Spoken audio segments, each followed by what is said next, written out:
सब लोग इधर देखो, कैसा है स्वरूप।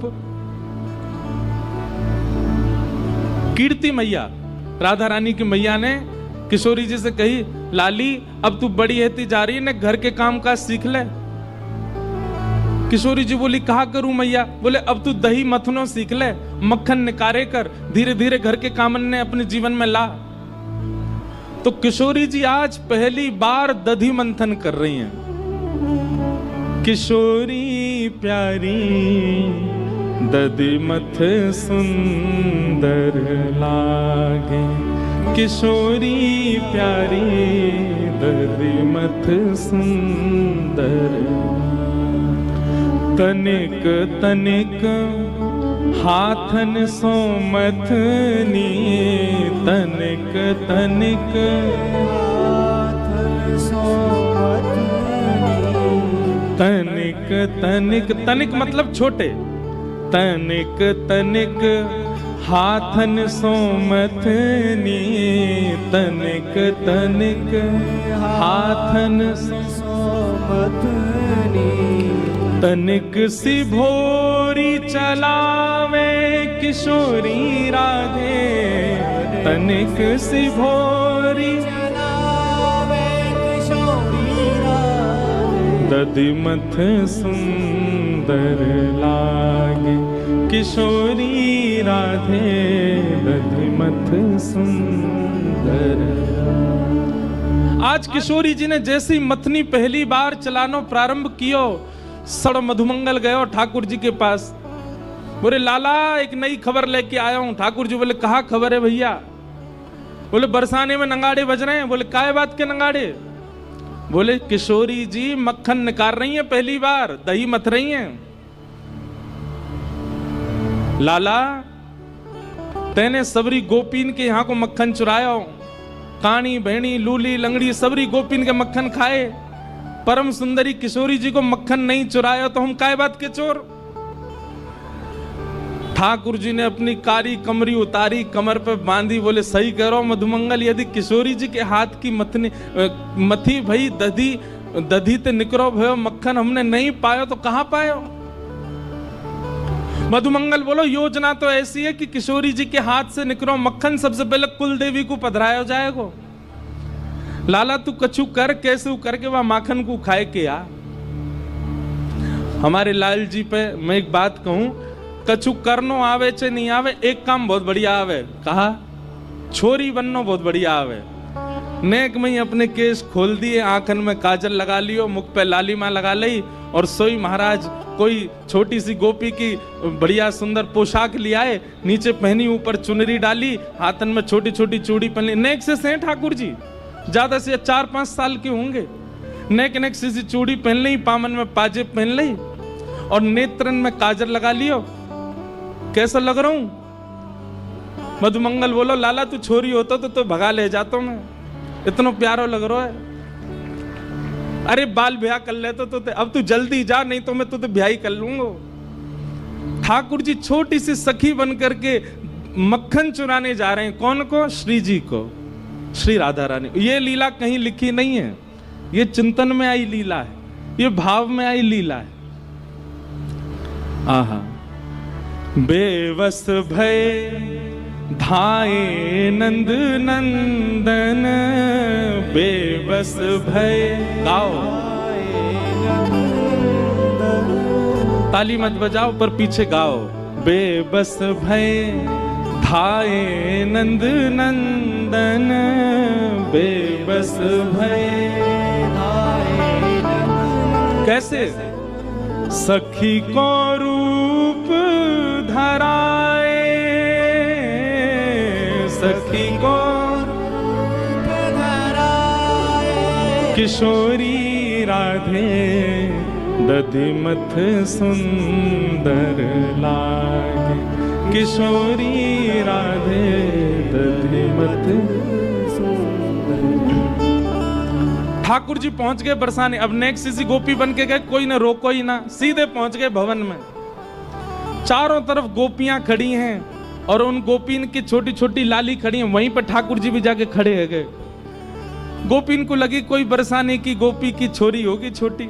ठाकुर जी खड़े है गए, चुपचाप देख रहे हैं। छोटे छोटे से हाथ हैं किशोरी जी के, नेक सी मथनी ऐसे मथ रही है, वहां में ते धीमे धीमे दधी नीचे जा रहा है, छाछ नीचे जा रही है, मक्खन ऊपर आ रहा है। ठाकुर जी के मुंह ते लार टपक रही है, बीच बीच में ऐसे अपने मुंह को साफ कर रहे हैं और बस योजना बना रहे हैं कैसे चुरा के भागूं याकू।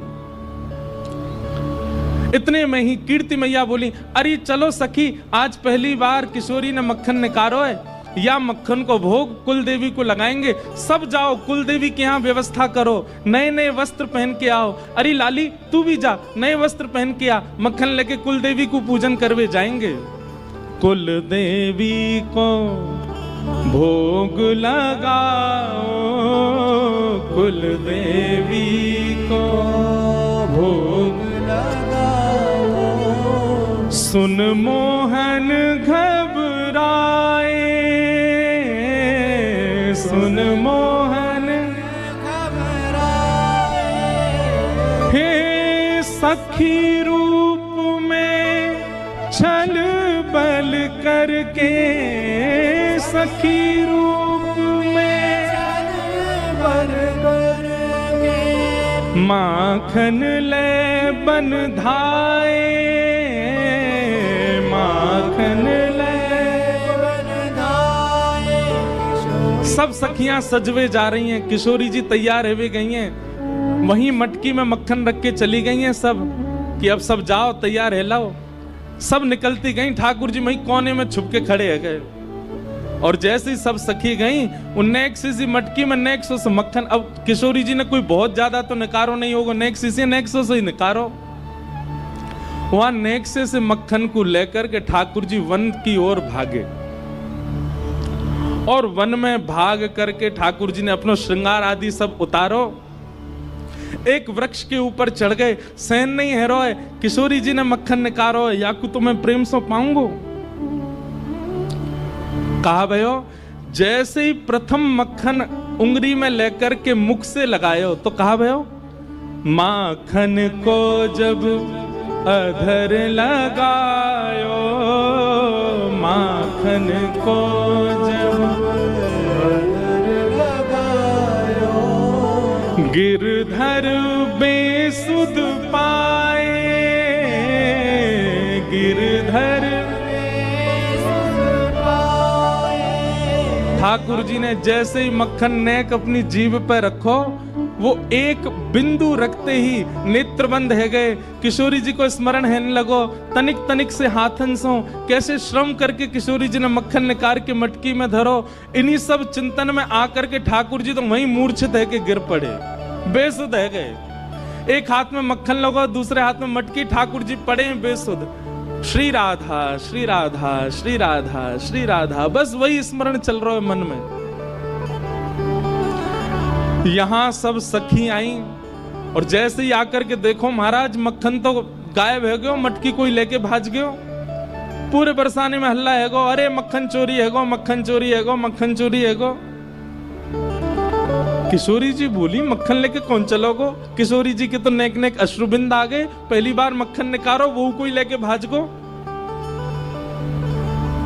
तभी किशोरी जी की छोटी छोटी सखियां ललिता विशाखा भी आई और बोले मक्खन चोर तो एक ही है पूरे ब्रजमंडल में, हमें ऐसा लगा वहां कुछ सुगंधी आ गई होगी श्यामाजू और वो ही आकर के लेके गए, पर वो कैसे आ सके यहाँ पे? हम तो नेक देर को गए, इतनी देर में भी कोई ना आयो, द्वार आदि सब बंद रहते। विशाखा बोली, अरे बड़ो छग में भेजिए, नेक में ही गोपी बन जाए, कुछ तनिक से छोरी बन के आएगो होगो लेके भाज गो, मैं सब जानू वाकू। श्यामाजू आप तो चलो नंदगाम के मार्ग पर चलें, वन में ढूंढेंगे मिल जाएगा। और किशोरी जी सब सखीन के संग गईं और तभी कहा, देखो एक कदम वृक्ष के नीचे ठाकुर जी ने सखी को रूप धारण कर रखो है, केश खोल रखे हैं, चुनरी पड़ी है, बेसुध अवस्था में पड़े हैं। ठाकुर जी को नीचे छोटा सा लहंगा, लहंगा के नीचे छोटे छोटे पावन में छोटे छोटे नूपुर, हाथन में चूड़ी और ऐसे मुखमंडल की कांति देख करके सब सखी पहले तो बेहोश कन्हैया की बलैया ले रही, कितने प्यारे लग रहे हैं। मुख पे मक्खन लगो, दूसरे हाथ में छोटी सी हंडी में मक्खन रखो है, किशोरी जी बोली देखो यहाँ पड़े हैं चोर और लेके भाज गए, पता ना यहाँ सो कैसे गए। किशोरी जी ने जाकर के ठाकुर जी के मस्तक पर जैसे ही भुजा रखी, ठाकुर जी होश में आए। सब सखी बोली हे श्यामाजू, आपके हाथ से निकसों मक्खन पावे की सबन की इच्छा, परंतु ये तो है ही ना सके कि आप कछु बनावे और श्याम सुंदर पहले नहीं पावे। अब श्याम सुंदर ने अधर पर धारण करी लियो है, हम सब सखीन की बड़ी अभिलाषा है कि आपको प्रसाद हमें मिले, तो आप कृपा करो यही मक्खन जो श्याम सुंदर के अधर पर लगो है, आप अपनी भुजा से लेकर के हम सब सखीन को बांट दो। और ठाकुर जी के मुख पे लगो मक्खन ही सब सखीन में बांट दियो। और या तरीका से किशोरी जी के हाथ से निकसो वह मक्खन ठाकुर जी ने प्रसादी करके पूरे ब्रजमंडल में बंटवायो है। बोलो बाल कृष्ण लाल की, किशोरी राधे दधिमथ सुंदर लाल, किशोरी राधे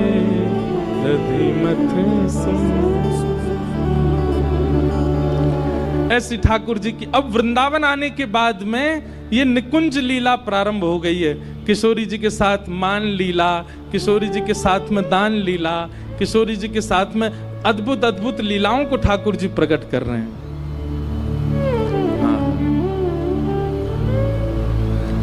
इस प्रकार ठाकुर जी की अब ब्रज लीला प्रारंभ हो गई। आगे भगवान ने वेणु गीत के माध्यम से ब्रज की गोपीन को अपने वनचर रूप को दर्शन करायो, वनवासी रूप को दर्शन करायो। वन में जब ठाकुर जी जामे तब कैसे लगे, वह रूप को आस्वादन करायो। एक दिन मधुमंगल ठाकुर जी ते बोला, बोले लाला तेरी बड़ी पूजा होवे, तू कहीं चलो जाए, सब तो को बहुत वंदन करें, संत भी तेरे चरणन को धोमे, गोपी तेरी बलैया ले में, सब तेरी इतनी जय जयकार करें। कभी कभी हमारा मन करे कि ऐसा हमारे साथ कब होएगो। ठाकुर जी बोले भैया मेरी तरह राक्षसन को मार दे, तेरी बल बल सब बलैया लेंगे तो सब प्रणाम करेंगे। मधुमंगल बोलो जे बात ना है लाला, ये जरूर तेरी पोशाक को कोई कमाल है। ये तू मोर पंख पहन के आवे, कारी कमरी कमर में बांध के आवे, पीली पीतांबरी पहन के आवे, यही से आकर्षण बने सबन को। ठाकुर जी बोले तो कहा करोगे, बोले कल मैं हूं ऐसे पहन के आऊंगा।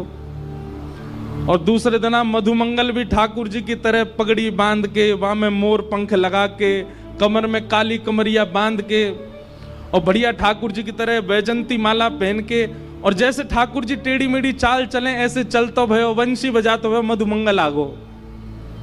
ठाकुर जी बोले मधुमंगल क्या कर रहा है? बोले लाला अब तेरी तरह मैं डोले करूंगा, सब मेरू बलैया ले करेंगे, मेरू आरती करे करेंगे। ठाकुर जी बोले बाबड़ो है, अपने रूप में रहे, दूसरे की नकल का करे ना लाला, मैं हूं पुजवाऊंगा, मैं हूं गोपीन से बलैया लगवाऊंगा अपनी। ठाकुर जी बोले करवा ले। ठाकुर जी बोले मैं तो जा रहा हूं जमुना स्नान को। और यमुना स्नान करने के लिए ठाकुर जी गए। ठाकुर जी ने सबरी पोशाक उतार दी अपने। इतने में ही केसी नाम को राक्षस वाकु कंस ने भेजो ब्रजमंडल। केसी ने कही आपके शत्रु कृष्ण का हुलिया बताओ। कंस बोलो मोर पंख पहने, कमर में काली कमरी बांधे, बंसी बजावे, टेढ़ी मेढ़ी सी चाल चले, वो ये मेरा शत्रु। केसी बोला अभी रुको मैं जाके देख के आता हूं। केसी राक्षस जैसे ठाकुर जी तो स्नान कर रहे थे जमुना जी, मधुमंगल डोल लो बाहर। इतने में ही केसी राक्षस आयो, मधुमंगल के पीछे ही भागो। मधुमंगल बोलो लाला बचाइयो, लाला बचाइयो, लाला बचाइयो, देख कौन आयो। इतने में ही ठाकुर जी जमुना जी ने करके आए, एक मुष्टिक प्रहार करके केसी को मार दियो।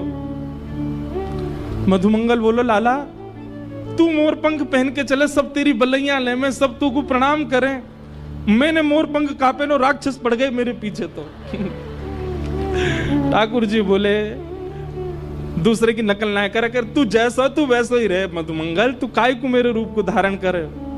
आज तो बच गयो, जल्दी मोर पंख उतार दे, कल कोई और आ जाएगा। ये उन लोगों के लिए जो बहुत जल्दी भगवान बनने की कोशिश करते हैं। नेक पुजवे के बाद में उनके मन में आ जाती है हम भगवान से कम थोड़े ही हैं, हमारे इतने फॉलोअर्स हैं, हमको इतने चाहने वाले लोग हैं, हम भगवान से कम थोड़े हैं। ठाकुर जी को का उतना राक्षस आ गए हो ना, रोते फिरेंगे हम भगवान। आहा, कैसे ठाकुर जी हमारे ब्रज में गाते हैं,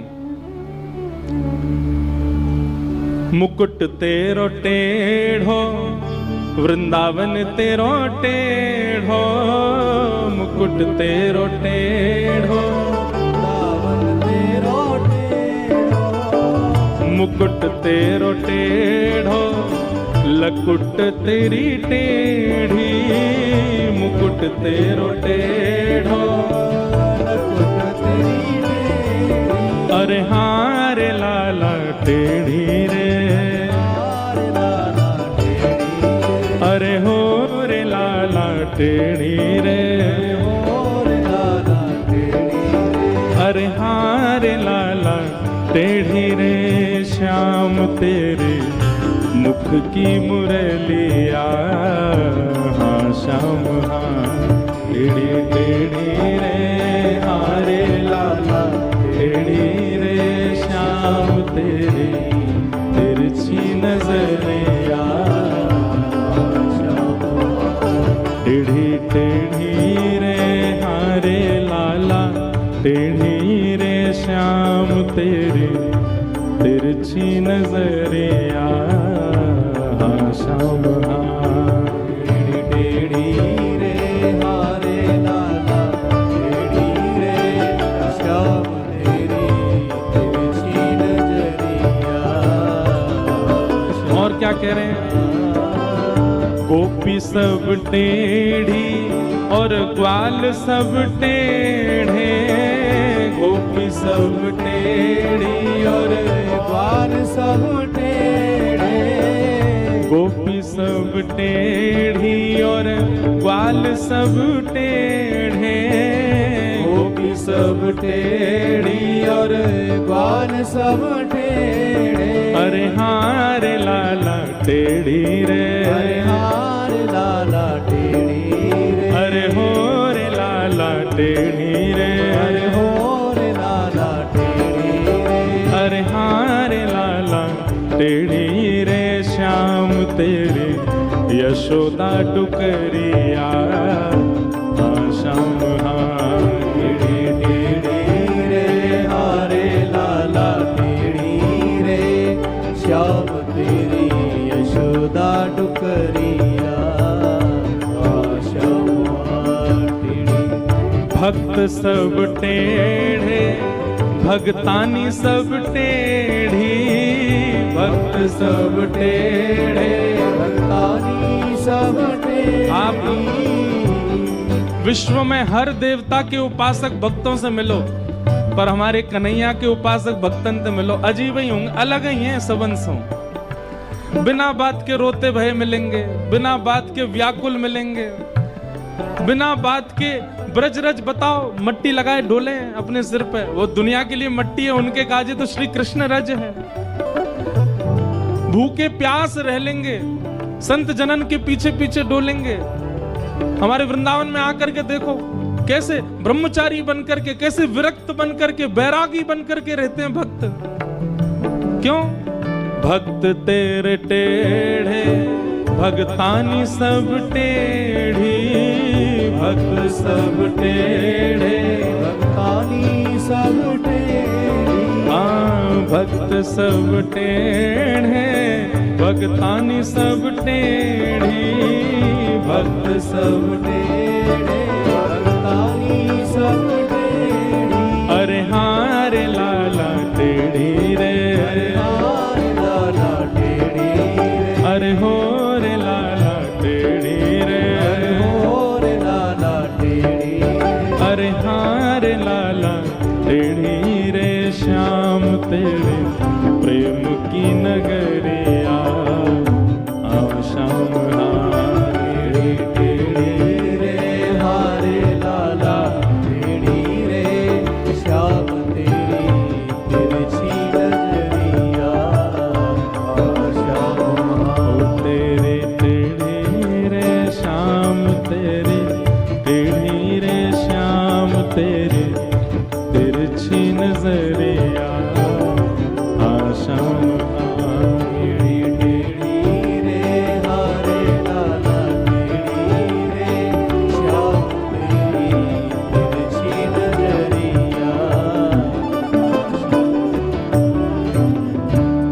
ठाकुर जी की ब्रज लीलाएं सब चल रही हैं।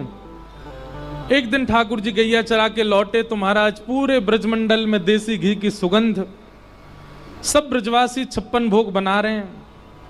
ठाकुर जी ने जाके पूछी, भैया ये 56 भोग कौन के काजे बननो है? नंद बाबा ने बताई, बोले लाला हम सबन को देव है इंद्र, वह इंद्र को साल में एक बार 56 भोग लगाए के हम प्रसन्न करें, सो वहां से वो हमारे खेत में अतिवृष्टि अनावृष्टि ना करे।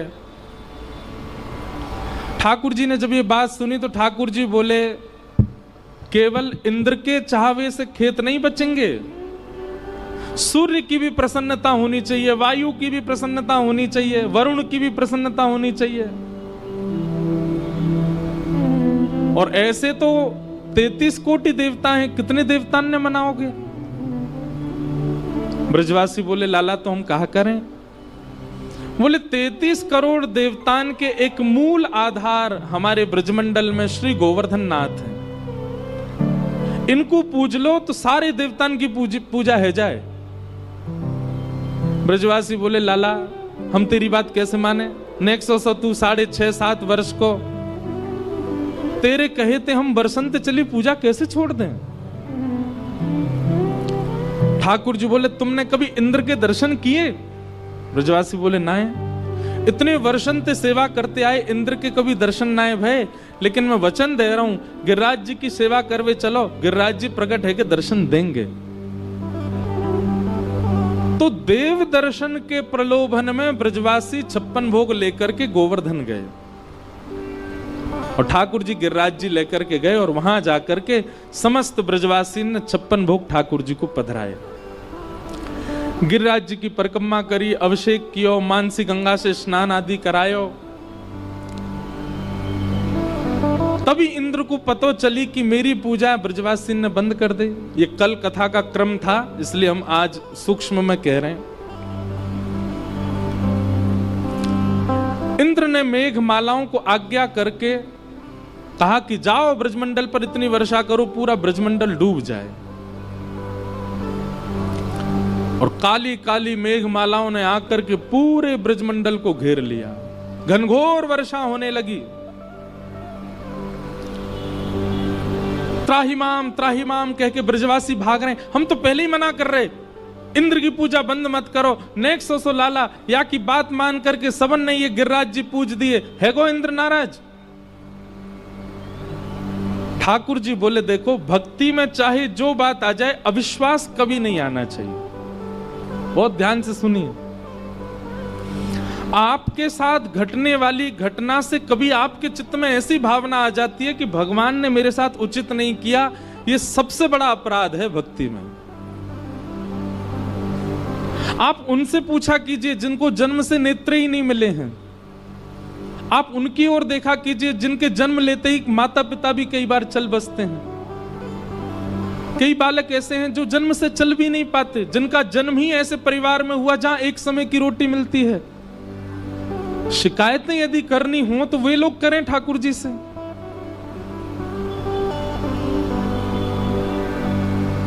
भैया कभी भी ठाकुर जी के प्रति ऐसा अविश्वास चित्त में मत लाओ कि ठाकुर जी ने ऐसा क्यों किया। हमारे साथ जो होता है वो हमारे प्रारब्ध कर्म हैं, हम ही उसके कारण हैं। हमने ही कुछ ऐसा किया है जिसके कारण हम उसको भोग रहे हैं। मैं अपनी कथा में एक बात कहता हूं, इतना बड़ा ब्रह्मांड और उस ब्रह्मांड में हमको दुख सुख देने के लिए ठाकुर जी पे समय है। ठाकुर जी कभी ये सोचते होंगे मुझे इंद्रेश को ये देना है, मुझे इंद्रेश के साथ ऐसा करना है? अरे इतना समय है उनके पास, उनको दिखते भी होंगे हम कहीं पर।